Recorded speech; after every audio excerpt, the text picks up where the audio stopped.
Depuis près de 50 ans, l'Iran évolue dans un état de tension quasi permanente, comme si les confrontations et les guerres, ouvertes, larvées ou symboliques, constituaient l'un des ressorts fondamentaux de sa politique intérieure et extérieure. Entre conflits régionaux, rivalités géopolitiques, sanctions internationales, affrontements idéologiques et répression interne, la République islamique a façonné un système où la notion de guerre dépasse largement le champ militaire.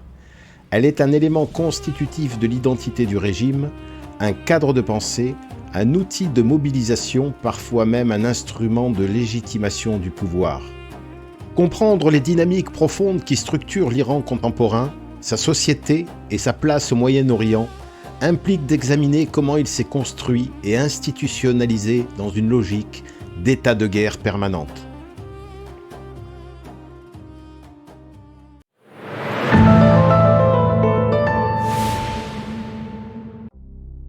S'il existe plusieurs explications à la posture conflictuelle de l'Iran moderne, l'une d'elles trouve ses racines dans une longue histoire de domination étrangère de la Perse à l'Iran.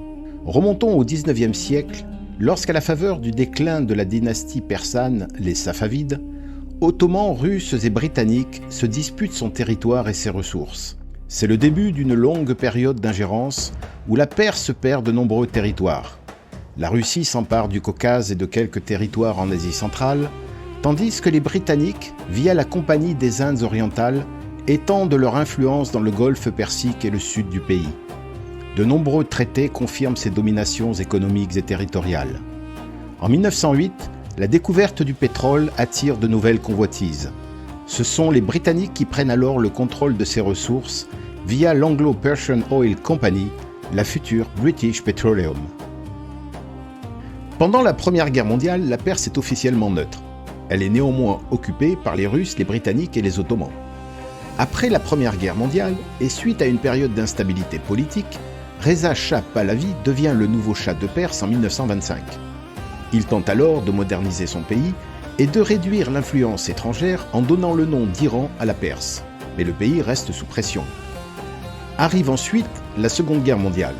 L'URSS et le Royaume-Uni, alors alliés, envahissent de nouveau l'Iran en 1941 et forcent Reza Shah Pahlavi à abdiquer au profit de son fils Mohammad Reza Pahlavi. Après la guerre, les tensions entre l'Iran et les Occidentaux, en premier lieu les États-Unis et le Royaume-Uni, atteignent des sommets lorsque le Shah s'exile à Rome et le Premier ministre Mohammad Mossadegh nationalise le pétrole. C'est la crise d'Abadan de 1951 à 1954. La crise iranienne se poursuit et à Abadan, le drapeau persan a été hissé sur le toit de la plus grande raffinerie du port.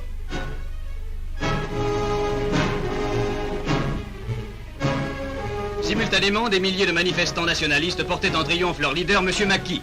Pendant ce temps, toutes les conduites amenant le pétrole sur le port étaient fermées et le chargement des pétroliers interrompu, tandis que le croiseur britannique Mauritius croisait au large. À Téhéran, l'atmosphère demeurait à l'émeute, les dernières plaques de l'anglo-iranienne étaient arrachées. Un règlement amiable semble maintenant difficile. Suite à cet événement, Mohammad Mossadegh sera renversé en 1953 par un coup d'État orchestré par la CIA et le MI6. Reprenant alors la main sur son pays, le Shah d'Iran, Mohammad Reza Pahlavi, signe un nouvel accord pétrolier en 1954 et devient un allié clé de l'Occident. Dans les années 1960 à 1970, il entreprend une grande modernisation sociale et économique du pays, appelée la Révolution blanche.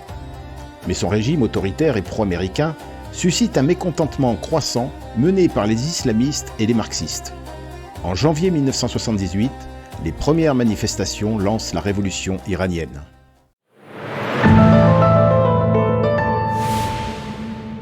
Le déclencheur de la révolution sera un article diffamatoire contre l'ayatollah Khomeini publié le 7 janvier 1978. 2 jours plus tard, des manifestations d'étudiants et du clergé chiite éclatent à Qom. La répression fait plusieurs morts, ce qui provoque un cycle de protestations de plus en plus massives. À chaque 40e jour de deuil, de nouvelles manifestations éclatent, rassemblant étudiants, religieux, ouvriers, commerçants et classes moyennes. À l'automne 1978, des grèves générales paralysent le pays, notamment dans le secteur pétrolier, vital pour l'économie iranienne. Face à cette mobilisation gigantesque, le régime du Shah vacille. les tentatives de réforme tardives ne convainquent plus personne. En janvier 1979, affaibli et abandonné par les États-Unis, le Shah quitte l'Iran pour ce qu'il présente comme un congé médical.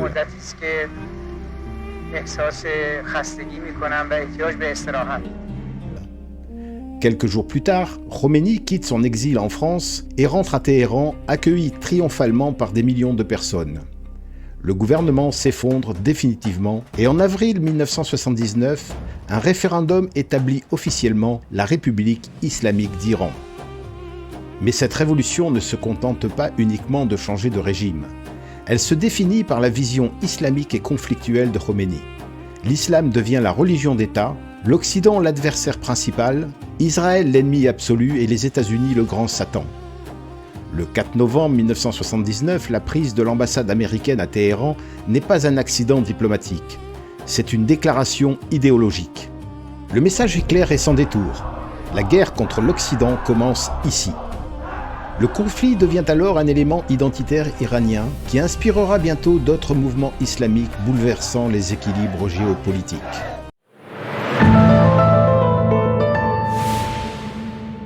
Cependant, la révolution iranienne n'a pas qu'un impact sur l'Occident. Elle inquiète aussi profondément les dirigeants du Moyen-Orient et en particulier Saddam Hussein, le président irakien, dirigeant d'un régime laïque et sunnite qui craint la contagion révolutionnaire parmi la population chiite de son pays. Voulant alors profiter du chaos politique et militaire de l'Iran, affirmer dans le même temps la domination de l'Irak au Moyen-Orient, mais aussi reprendre le contrôle total du détroit d'Al-Arab, dont l'accord de 1975 donnait à l'Iran des droits partagés, il lance une offensive massive le 22 septembre 1980. Il croit alors obtenir une victoire rapide. Mais loin de s'effondrer, l'Iran se mobilise massivement. C'est le début d'une guerre qui durera 8 ans, avec des tactiques extrêmement dures. L'Irak emploie des armes chimiques, tandis que l'Iran, de son côté, lance de vastes offensives meurtrières pour ses troupes mal équipées. Dès 1982, l'Iran repousse néanmoins les forces irakiennes hors de son territoire et stabilise un front ressemblant parfois aux scènes de la Première Guerre mondiale. Mais rapidement, le conflit sort des frontières des deux belligérants et devient un jeu d'équilibre géopolitique international. La plupart des pays arabes, à leur tour inquiets d'une contagion islamique radicale, ainsi que les États-Unis, l'Union soviétique et quelques puissances européennes, principalement la France, soutiennent l'Irak en lui fournissant armes, renseignements ou assistance logistique. La réaction de l'Iran à ce soutien occidental sera indirecte via le Hezbollah libanais, avec l'attentat contre l'ambassade des États-Unis à Beyrouth le 18 avril 1983 et les attentats contre les casernes américaines et françaises de Beyrouth le 23 octobre 1983. Si la réaction américaine à ces attentats se fera par leur retrait de la force multinationale au Liban, la riposte française sera en revanche militaire, avec le bombardement d'une caserne du Hezbollah. C'est le début d'une confrontation indirecte entre Paris et Téhéran. Ce crime ne restera pas impuni. Vous dites ce crime ne restera pas impuni, c'est-à-dire qu'en fait, vous envisagez, et que les Américains peuvent envisager de leur côté, des actions sur le terrain. Tout ce qui touche à la légitime défense représente un droit fondamental de l'homme. De son côté, l'Iran est plus isolée. Elle ne peut compter que sur quelques alliés comme la Syrie ou la Libye. À partir de 1984, le conflit s'étend au Golfe Persique avec la guerre des tankers, où les deux pays attaquent les navires pétroliers adverses, menaçant l'approvisionnement mondial en pétrole. Les États-Unis, la Grande-Bretagne, la France et l'Arabie saoudite interviennent alors pour sécuriser le trafic maritime dans le Golfe et protéger les routes pétrolières. Après 8 années d'un conflit sans véritable avancée décisive, les deux pays sont épuisés économiquement et humainement avec plus d'1 million de morts. En 1988, sous la pression internationale et après une série de revers militaires, l'ayatollah Khomeini accepte la résolution 598 des Nations Unies établissant le cessez-le-feu. En consentant à cette paix allant à l'inverse de son idéologie guerrière, il déclarera que c'est comme boire le calice de poison. La frontière reste pratiquement inchangée. Aucun des deux pays n'a réellement gagné. Mais les conséquences, elles, sont immenses. L'Irak sort du conflit lourdement endetté, notamment envers le Koweït, ce qui contribuera à l'invasion de ce dernier en 1990 et à la guerre du Golfe. L'Iran, de son côté, sort meurtri mais renforcé dans son identité révolutionnaire avec une culture accrue du sacrifice et de la résistance ancrée dans la certitude que le pays est seul face au monde. Finalement, pour Téhéran, cette guerre devient la matrice fondatrice de son identité nationale, révolutionnaire et islamique.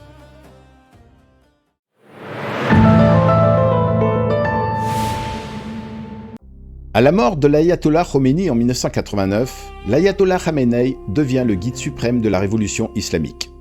Meurtri par la guerre, l'Iran doit restaurer sa légitimité internationale, redéfinir sa place dans un Moyen-Orient dominé par des rivalités régionales et reconstruire son économie. Mais celle-ci est coûteuse.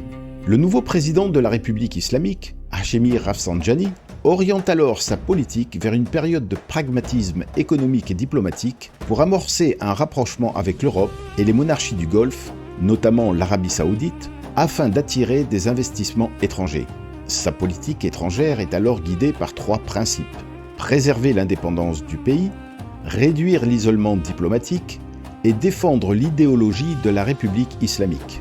Mais plusieurs crises entravent cet équilibre instable entre idéologie et pragmatisme, dont la fatwa ordonnée par l'ayatollah Khamenei contre Salman Rushdie, l'auteur des versets sataniques, ou les accusations d'appel au terrorisme contre des Américains, des Britanniques ou des Français. À partir de 1991 et la présence américaine aux frontières de l'Iran depuis la guerre du Golfe, puis les premières sanctions américaines de 1995 et la volonté de durcissement de l'ayatollah Khamenei, l'Iran développe une stratégie de contournement de son isolement appelée la profondeur stratégique. Elle se caractérise par le soutien, l'armement et le financement de groupes alliés appelés proxy.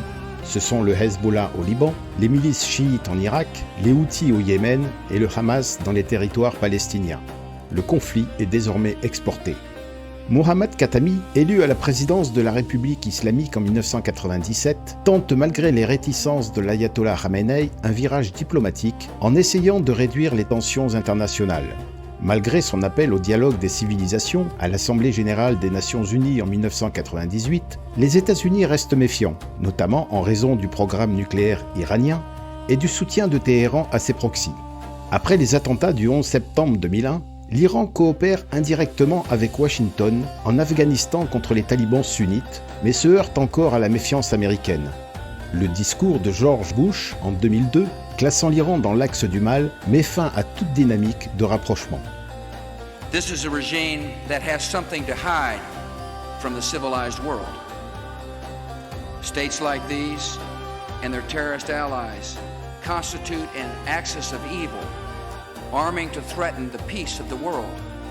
La chute de Saddam Hussein en 2003 offre néanmoins à l'Iran une place incontournable au Moyen-Orient et lui ouvre la voie d'un combat d'influence accru par l'intermédiaire de ses proxys qui lui permettent de projeter sa puissance, de dissuader ses adversaires et de remodeler l'équilibre stratégique du Moyen-Orient. L'Iran ne combat plus seulement pour survivre, il combat pour étendre son influence.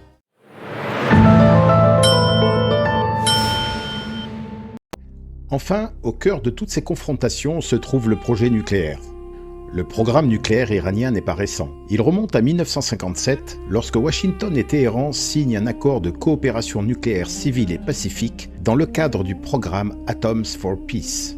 Après la révolution islamique de 1979, il est relancé avec l'aide de la Russie, notamment à l'issue de la guerre Iran-Irak. Les premières tensions éclatent en août 2002 lorsque l'opposition iranienne en exil révèle l'existence de 2 sites nucléaires non déclarés, Natanz et Arak. Ces informations suscitent immédiatement la crainte que l'Iran développe une capacité d'enrichissement pouvant servir à produire de l'uranium hautement enrichi jusqu'à atteindre une capacité militaire, ce qui provoquerait un changement d'équilibre stratégique au Moyen-Orient et dans le monde. L'enjeu devient international. Les premiers pays à engager une démarche diplomatique pour empêcher l'Iran d'acquérir une capacité de break-out, c'est-à-dire la possibilité de produire rapidement une arme, tout en reconnaissant son droit à un programme civil, seront la France, l'Allemagne et le Royaume-Uni en 2003. Ils seront rapidement suivis par la demande de l'AIEA d'effectuer des inspections renforcées. Mais les conservateurs iraniens, soutenus par l'ayatollah Khamenei, adoptent une stratégie de coopération limitée avec l'AIEA, estimant que le nucléaire est un symbole d'indépendance stratégique. La position inflexible de l'Iran déclenchera les premières résolutions du Conseil de sécurité des Nations Unies et plus de 20 ans de tensions diplomatiques, de sanctions, de négociations et de crises successives. En 2015, le Joint Comprehensive Plan of Action, conclu le 14 juillet 2015 à Vienne, entre l'Iran et le groupe P5+1, ainsi que l'Union européenne, limite drastiquement l'enrichissement, réduit le stock d'uranium, ferme certains sites et impose un régime d'inspection renforcé. En échange, les sanctions internationales sont levées. Mais l'accord reste fragile. En 2018, les États-Unis se retirent unilatéralement du JCPOA et rétablissent des sanctions sévères. I am announcing today that the United States will withdraw from the Iran nuclear deal. L'Iran réplique progressivement par une augmentation du taux et de niveau d'enrichissement élevé, l'installation de centrifugeuses avancées et la réduction de la coopération avec l'AIEA. Dans le même temps, les tensions régionales s'aggravent, notamment avec Israël, qui voit dans ces avancées une menace directe et des risques d'escalade régionale. Aujourd'hui, le dossier nucléaire iranien est l'un des plus explosifs du Moyen-Orient. Considéré par les mollahs comme une nécessité vitale pour la pérennité de la République islamique et son influence régionale, il est devenu un baromètre des rapports de force au Moyen-Orient et un test de la capacité internationale à gérer la prolifération nucléaire. Depuis son retour à la présidence des États-Unis en 2025, Donald Trump estime que le JCPOA est insuffisant et trop favorable à l'Iran et qu'il faut l'empêcher totalement d'obtenir l'arme nucléaire. Il a donc relancé une politique dite de maximum pressure, visant à affaiblir économiquement l'Iran pour le pousser à accepter un nouvel accord sans date d'expiration, avec un contrôle plus strict des installations, des stocks et des activités, incluant les missiles balistiques, et limiter son influence régionale même au prix d'une menace militaire. Mais l'Iran des mollahs, enfermé dans la logique du conflit depuis 47 ans, est-il prêt à se séparer d'un armement de dissuasion considéré comme une assurance vie ?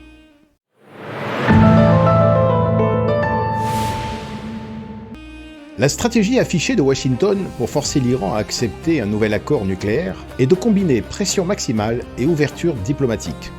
Empêtré dans une situation économique catastrophique, l'Iran accepte finalement des pourparlers. Les premières négociations débutent le 12 avril 2025 à Mascate, dans le sultanat d'Oman. Mais les deux pays se livrent alors à une forme de diplomatie coercitive. De son côté, l'Iran accroît ses tensions avec Israël, cherchant visiblement à gagner du temps, quand les États-Unis brandissent la menace d'une intervention militaire si aucun accord n'est trouvé. Le 13 juin 2025, faute d'accord, Israël lance une opération aérienne massive présentée comme préventive face à la menace nucléaire iranienne imminente. Cette opération, qui prendra le nom de guerre des 12 jours, entraîne une intervention militaire américaine aux côtés d'Israël, avec des frappes ciblées contre les sites nucléaires iraniens à Fordow, Natanz et Ispahan, et marque un durcissement de la position américaine. Les pourparlers sont alors interrompus. Dans le même temps, la situation interne de l'Iran se détériore à un niveau inédit. D'abord déclenchée par l'effondrement de la monnaie et l'explosion des prix, des manifestations éclatent le 28 décembre 2025 à Téhéran. Les protestations se répandent rapidement dans tout le pays et se transforment en contestation politique contre le régime des mollahs. Pour tenter d'étouffer la mobilisation, le gouvernement ferme administrativement 21 provinces et coupe Internet. Début janvier 2026, les émeutes se multiplient. Le pouvoir des mollahs, mis sous pression comme jamais, ordonne la répression. La police anti-émeute, les gardiens de la révolution et les milices paramilitaires Bassidji s'exécutent avec un usage intensif des armes à feu.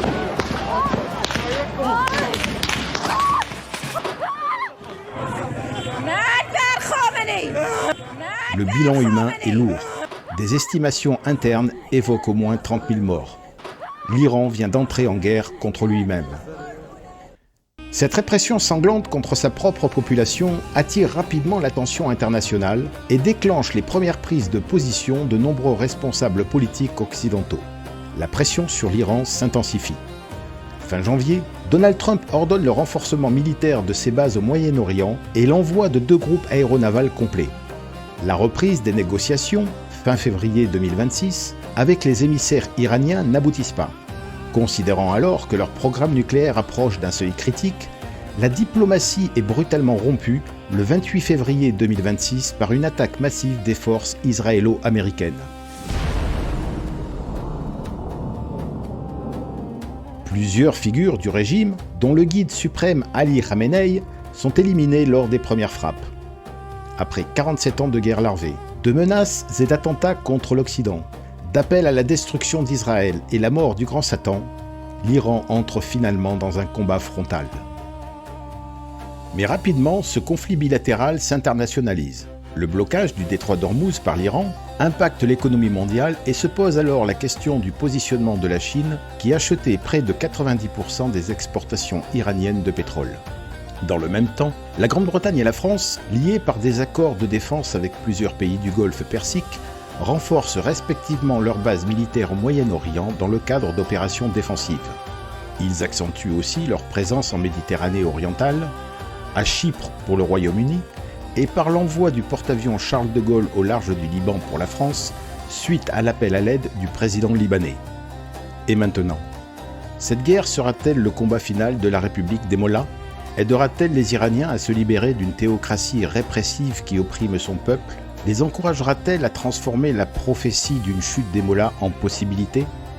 Comme l'écrivait Talleyrand, on peut tout faire avec des baïonnettes, sauf s'asseoir dessus. Le destin de l'Iran est dorénavant entre les mains et la volonté de son peuple.